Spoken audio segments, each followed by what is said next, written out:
Herkese merhaba arkadaşlar, kanalımıza hoş geldiniz. Herkesin içinde yedi bitirdi.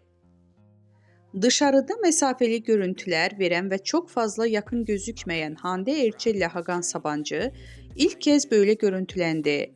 Birlikte yurt dışında çıkan ünlü çift, Hakan Sabancı'nın herkesin içinde sevgilisine olan yakınlığı hayranları tarafından görüntülendi. Görüntüleri izleyen Erçel hayranları ise Hakan enişte Hande'yi yemiş.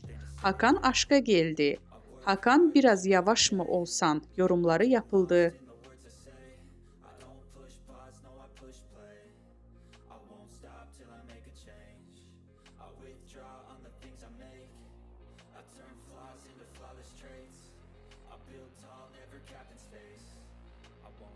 Till I hear him say